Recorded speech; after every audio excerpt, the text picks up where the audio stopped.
Oi, gente, tudo bem com vocês? No vídeo de hoje eu vou ensinar pra vocês como procurar casa aqui no Japão. Eu vou mostrar o método que eu fiz, o que funcionou pra mim, o que deixou assim o método mais organizado e mais fácil de descobrir que casa eu queria. E vou mostrar o site que todo mundo usa aqui pra procurar casa, que é o Sumo. Ele é um site e um aplicativo também, você pode baixar no celular e pode, né, enquanto está fora de casa, procurando casas. E eu vou ensinar pra vocês como a gente faz pra procurar casa aqui no Japão. O que significam os termos, como você pode achar uma casa que combine mais com você, que atenda às suas necessidades. Você quer dar a cara pra bater e falar, não, eu vou procurar minha casa sozinho. Ou você não tem outra opção a não ser ir procurar sozinho, mesmo como é o nosso caso, que vem pela bolsa do Next. Chega uma hora que eles falam, ó, vaza, acabou um ano só de japonês, agora vocês estão por conta sozinhos no mundo. Então a gente tem que se mudar muito por esse Japão, né? Muitas pessoas mudam de cidade até, e aí é um momento assim que eu sinto que todo mundo fica muito sensível, com muito medo. Então hoje eu vou ensinar algumas dicas pra vocês, as coisas mais importantes que a gente tem que ficar atento na hora de procurar uma casa, tá bom? Continue aí.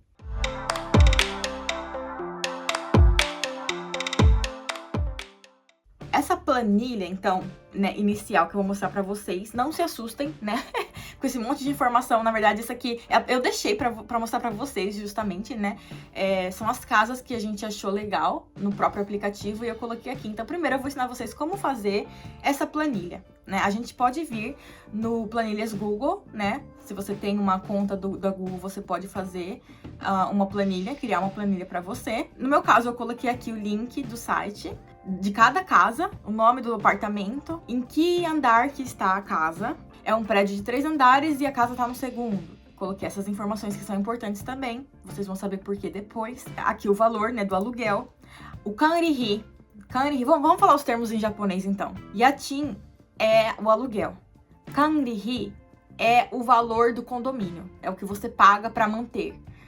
Tem lugares que não tem, que é zero, justamente porque não tem uma pessoa que cuida lá do lado de fora. Às vezes é um lugar que não tem elevador. Enfim, quando não tem ninguém assim que cuida de nada, ou não tem nenhuma instalação fora do seu prédio que você precisa pagar por, normalmente de graça. Mas normalmente tem essa taxa assim, quando tem a pessoa que vem limpar, quando tem uma pessoa que vem cuidar, né? Às vezes tem porteiro. Aqui no Japão é muito raro ter porteiro, né? Normalmente tudo é eletrônico, assim, as entradas já é tudo automático, né? Porta automática, com senha ou chave. E aí eu coloco aqui quanto que fica junto, porque às vezes a gente se ilude procurando. Ai, achei baratinho. Aí quando você vai ver o kanrihi, fica muito caro. Por exemplo, esses aqui, tipo, de 7 mil de kanrihi. É muito caro, 10 mil de kanrihi. Na minha outra casa eu pagava 2 mil. Então, tipo assim, acho que é um valor aceitável, até uns 2 mil, 3 mil, né? Passou disso, pra mim, já fica pesado, né? Depende também do aluguel, né? A gente tem que balancear aí. Então, eu coloco aqui o valor, né, total, que seria. Aqui tem 2 valores muito importantes que a gente tem que ficar atento na hora de procurar a casa, que é o Shikikin e o Reikin. O Shikikin, que é esse primeiro, ele é um valor, é uma luva. A gente vai pagar e depois eles vão retornar pra gente.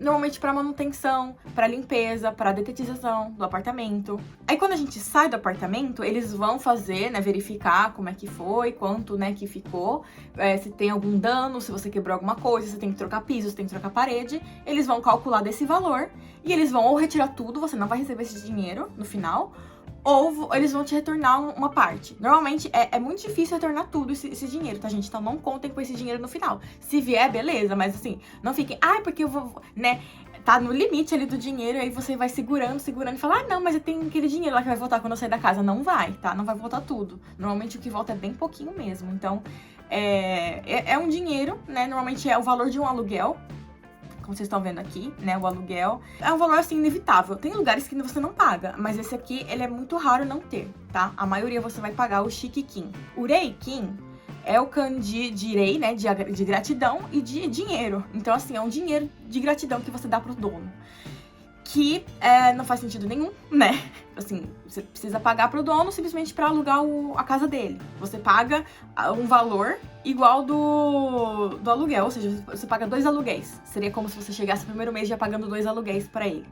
Só pelo fato de você estar morando ali, não é um dinheiro que significa nada além disso. Então, assim, normalmente a gente procura lugares que não tenham isso. Mas, como no Japão tá sendo muito difícil, ainda mais aqui em Tóquio, achar lugares que não tem, tá vendo? Ó, são muito poucos os lugares que eu não achei, né? O Reikin. Então a gente acaba pegando, porque assim, é o que tem, sabe? É o que tem. No começo a gente coloca lá, né, que não quer isso, mas aí você vê que são muitas poucas casas, então você começa a abrir mais o leque, aí vai aparecendo. Mas normalmente vai ser um valor de aluguel que você vai pagar pra ele. Aqui eu coloquei Nikagetsubun, 2 meses, o valor de 2 meses eu coloquei. Por que eu coloquei essa coluna aqui de 2 meses? Porque esse aqui é a coluna do Keiyaku. Keiyaku é o contrato, é o que a gente vai pagar ali de cara, pá. Paguei, depois que eu paguei isso, eu ganho minha chave e eu posso morar na casa. Vai estar incluso a comissão de 20% mais ou menos, que a gente espera que seja, né, da imobiliária. Normalmente é mais que isso, tá? Até hoje eu paguei 20%. Mas tiveram lugares que eles queriam que a gente pagasse 70% do aluguel. Então assim, eu coloquei essa coluna com meio que essa conta, sabe? De 2 valores de aluguel, mais Shikikin e Reikin, e mais os 20%. Eu acho bom vocês colocarem aí uns 50% pra cima, 70%, tá? Eu acho que é mais seguro, é o que eles cobram mais. No caso dessa aqui que a gente pegou, o cara queria cobrar da gente 70%. Mas eu bati o pé, eu falei pro Yuki, falei, não, até hoje, todas as casas que eu contratei, eu paguei só 20%, né, dessa taxa, a imobiliária ficou só com 20%. E eu acho um absurdo que seja 70%. Eu falei, vamos negociar aí. Aí a gente foi conversando, a gente percebeu que no site deles tava assim um banner enorme falando que todas as casas por 50% de Chukatetsuro.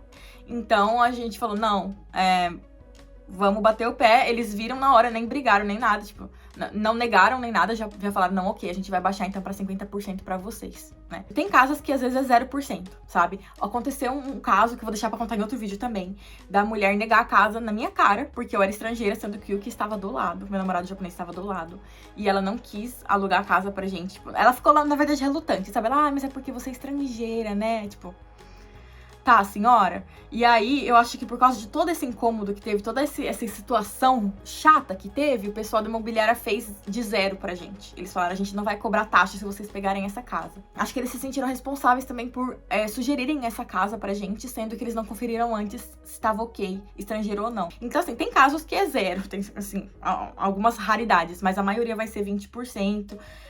De 20% a 70%, tem lugar que às vezes que é 100%, você vai ter que negociar. Isso é uma coisa que não tem jeito, tá, gente? Aqui eu fiz esse cálculo primeiro baseado nas minhas outras casas, só que eu recomendo vocês a fazerem novamente de 50% a 70%. E aí fica aqui o valor total, então, do que a gente teria que pagar de cara, né? Mais ou menos, tá, gente? Vai depender. Como a gente não foi ainda em nenhuma imobiliária e não pediu pra fazer o Mitsumori, que seria fazer um orçamento, né, de quanto ficaria tudo, a gente deixou meio que um valor assim genérico, mais ou menos quanto ficaria, pra gente ter uma noção de quanto a gente teria que pagar. Aqui é o Hirosa. Hirosa seria o tamanho da casa. Aqui tá em metros quadrados, né? Os japoneses, eles contam por tatame, o que eu acho muito estranho. Eu sempre peço a informação em metros quadrados, porque pra mim é mais fácil ter uma noção, né? A gente que trabalha com metros no Brasil. Mas aqui no Japão, normalmente, eles contam um quarto como 6 tatames. Então, assim, se você achar essa informação, esse é o kanji que vai tá bom? Lê como jo, tá? Seria rokujo. 6 tatames. Então, é um quarto com 6 tatames. É a medida, assim, padrão aqui do Japão. Enfim, gente, é muito complicado. Você tem que ter entrado num quarto de 6 tatames pra você ter uma noção de quanto seria mais do que isso, sabe? Aqui é o Madori. Disposição, assim, dos cômodos, né? Um LDK seria um quarto, esse um é do quarto, tá bom? É um quarto. L seria living room, dining room, D é dining room e K é kitchen. Então essa casa aqui, ela é grande, que ela tem um quarto, tem 4 cômodos, né? Ela teria 4 cômodos. A de baixo seria um DK. Um DK seria um quarto, uma dining e uma kitchen, né? Normalmente esse dining e esse kitchen, ele fica junto, tá? Então você tem que olhar o mapinha como é que fica, né? Normalmente é tipo, tem ali a cozinha, a parte ali, a instalação, e um pedacinho ali pra você colocar uma mesa. Isso aqui é um dining room, né? Dining kitchen. Normalmente quando tem só o K, é só aquele corredorzinho assim, sabe? A kitchen, que é muito famoso aqui no Japão, né? Principalmente em Tóquio, que as casas são bem pequenininhas, então é um corredorzinho assim, só com a cozinha, né? Então, por exemplo, esse 2K, provavelmente é uma casa com um quarto aqui e uma cozinha só, assim, pequena, sabe? Sem lugar pra comer. Então, essas são as informações que você tem que ficar atento, né? Você quer um quarto, você quer com cozinha, mas você vai olhar tudo isso aqui depois no mapinha, tá? Isso aqui eu só deixei a informação aqui pra gente ter uma noção de como que era a disposição dos quartos. Aqui, essa coluna é o Moyorieki. Moyorieki, vocês vão ouvir falar muito, assim, quando vocês estiverem na escola ou quando vocês forem trabalhar, que é a estação mais perto da sua casa, né? Eles vão perguntar qual que é a sua estação mais perto, para eles pagarem para você o vale transporte. Porque aqui no Japão não é bilhete único, aqui é por distância. Então, o valor vai aumentar conforme você for morando mais longe da empresa. Então, eles sempre vão perguntar qual que é o seu Moyorieki. Aqui eu coloquei, né, as estações que estão perto de casa. E aqui, Toho quer dizer a pé, Hapun, 8 minutos, 7 minutos, 4 minutos, sabe? Quantos minutos ele fica da estação andando. Aqui a gente tem o Kozo, que seria o material que foi construído o prédio. Nós vamos ter 3 tipos, assim, maiores, né? É o Tekin Concreto, né, que é esse primeiro. Tekin seriam estruturas, né, de ferro. Tem ali o kanji, né, de tetsu. Ferro e concreto. Eu acho que é o nosso daqui de casa, que é o RC Concreto. Que ele é o mais forte, assim, para terremoto, né? É esses aqui com concreto, né? Ele é uma estrutura mais, assim, dizem, né? Dizem que é o mais forte para receber terremoto. E é mais caro, por sinal, e é mais difícil de fazer reforma, né? Uma vez que você constrói um prédio com isso aqui, você não consegue derrubar paredes, por exemplo, dentro para construir, para rearranjar, né? Então, assim, ele é mais caro pro dono, né? Pro dono seria pior, mas assim, para quem mora seria mais seguro. E tem esse aqui que é Tekotsu, que daí é só aço, né? Estrutura de aço. O de baixo seria Mokuzo, que é madeira, né? Casas de madeira. As casas de madeira aqui também são boas, tá, gente? Hoje em dia. Mas as velhas, elas são muito frias. Balança mais, né? No terremoto. Elas são fortes, são resistentes. Parece que não, mas são resistentes justamente porque elas balançam. E caso elas caiam, elas são leves. Então, assim, tem que ver o que é melhor pra você. Normalmente são mais baratas as casas de madeira. As casas, né, de concreto e ferro são as mais caras. Mas são as mais novas e as mais seguras. E as mais quentinhas e as menos barulhentas, né? Por exemplo, madeira também dá pra ouvir tudo o que o vizinho faz, né? Então, assim, tem os prós e os contras. A segunda coluna aqui é closet, né? Crosetto. Se tinha, porque como eu ia morar com o Yuki, a gente precisava de um lugar com um espaço grande. A gente só tem esse, gente. Eu fiz tudo isso aqui, né? Pensando, né? Vamos pegar um que tenha pelo menos 2 closet. Não, a gente só tem isso aqui pra nós 2. É bem pequeno, né? Considerando com todos os prós que a gente achou dessa casa, a gente acabou pegando dela mesma. Mas eu coloquei assim, né? Tem 2 pequenos, tem um grande. Isso aqui tudo vendo fotos, né? Eu fui colocando aqui as informações. Tem um médio e um pequeno. Aqui é o Muki. É pra que lado a casa tá virada. É muito importante vocês verem isso aqui, principalmente quem é friorento como eu, porque a gente, né, no inverno, nossa, é muito ruim quando não pega sol na casa, a gente fica muito frio a casa. Já que o Japão, ele tá no norte e o sol passa aqui, né, pra área de baixo, então eles recomendam que você pegue a varanda virada pro sul. Ou pro Nishi, tá bom? Nishi ou sul. Higashi é onde o sol nasce, então de manhã você vai ter um pouquinho de sol, mas é melhor ter mais durante a tarde, né, que eu acho que tá mais quentinho. E aí, Bianca, prefiro que seja Minami. Se não tiver Minami, que é sul, eu pego pelo menos o oeste, né, que é onde o sol tá se pondo.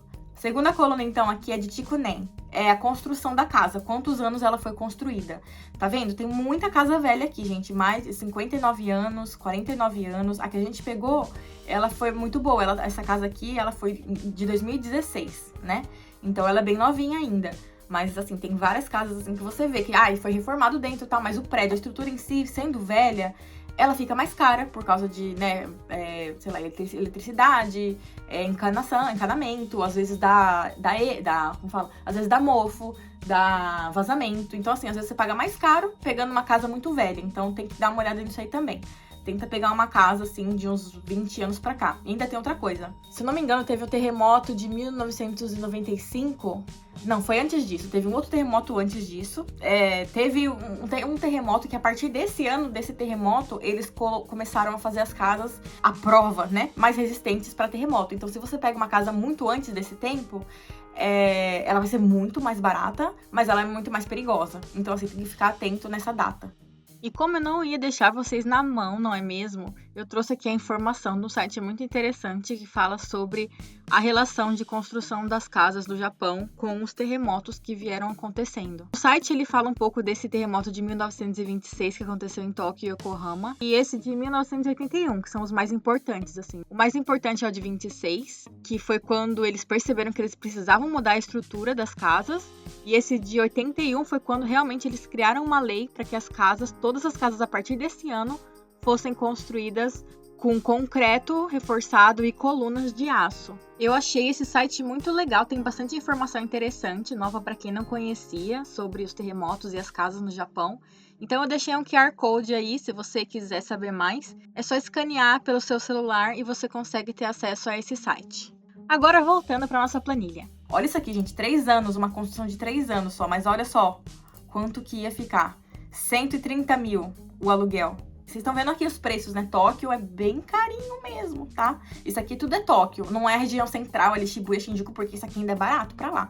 Mas assim, a gente tá afastado uns 20 minutos de trem, tá? De Shinjuku. Aqui é o Jusho, eu coloquei só pra tipo, eu quero pesquisar no Google onde é que fica, quanto tempo tá da minha empresa, né? Pra ter uma noção, assim, da área.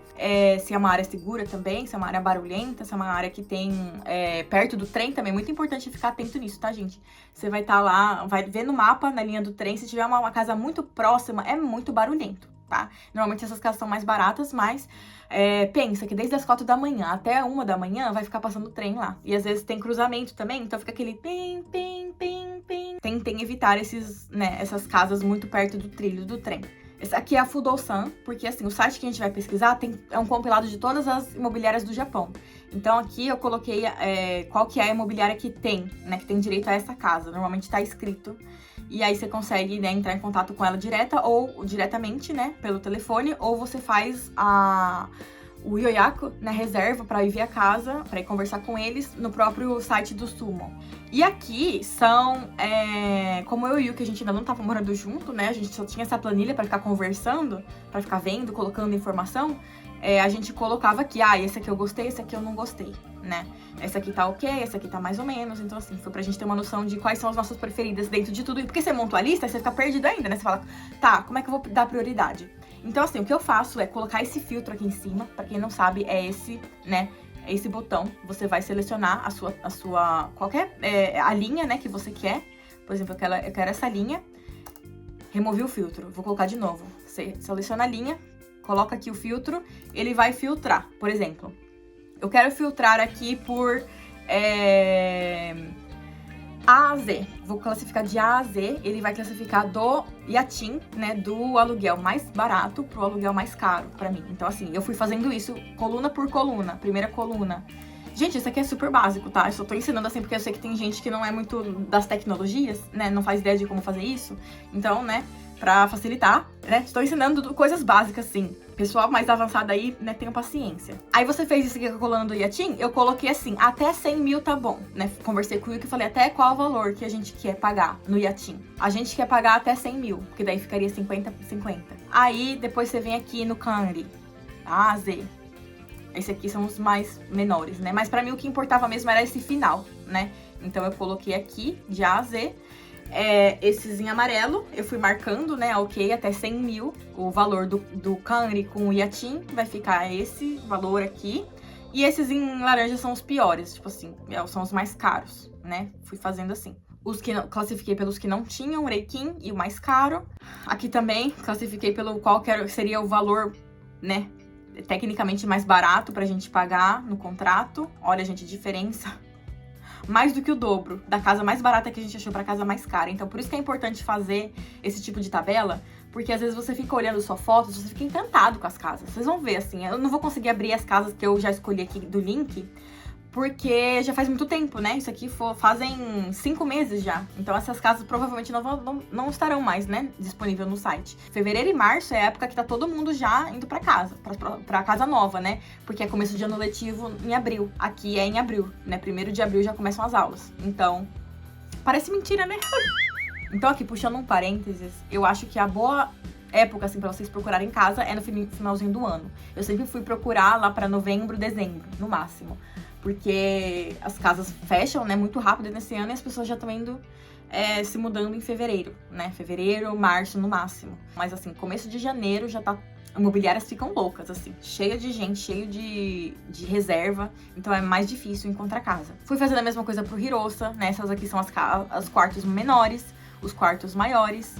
Enfim, gente, fui fazendo isso pra praticamente tudo, né? Quais são os Minami, quais são os que eram virados pro sul... Quais são os mais novos, né, as casas mais novas, enfim, fomos fazendo isso. E aí, como que você faz pra achar, né? Você vai batendo o olho, ó, é bom colocar cores, porque a gente bate o olho e fala, ok, essa casa aqui tá boa, Porque, ó, tá 5 minutos, ela é só isso, né? Tipo, é menos de 100 mil, que é o que a gente tava esperando pagar. Então, assim, vocês vão fazendo isso, gente. É simples, vocês vão vendo pelas cores, assim, qual que é a casa. E aí, a partir disso, eu mandei pro Yuki, falei assim, ó, essas são as melhores. Aí a gente foi olhando uma por uma juntos, né? E colocando aqui do lado, né? Quem que gostou do que, né? Se pra mim tava bom, se não tava, essas aqui são as que ele escolheu, enfim, e a gente foi ver. Agora eu vou mostrar pra vocês como que onde a gente achou todas essas informações, tá bom? Eu comecei meio que do final, né? Terminando a planilha. Mas agora eu vou mostrar pra vocês do começo, como é que a gente começa a procurar, de onde a gente vai tirar todas as informações lá do site, tá bom? E pra quem não entende japonês também, como que a gente vai fazer. Então esse vídeo aqui foi só sobre organização, como se organizar pra achar a sua casa. Próximo vídeo, então, procurando a sua casa no Sumo. Beijinhos e até o próximo vídeo, hein? Sai daí. Tchau. Tchau, né?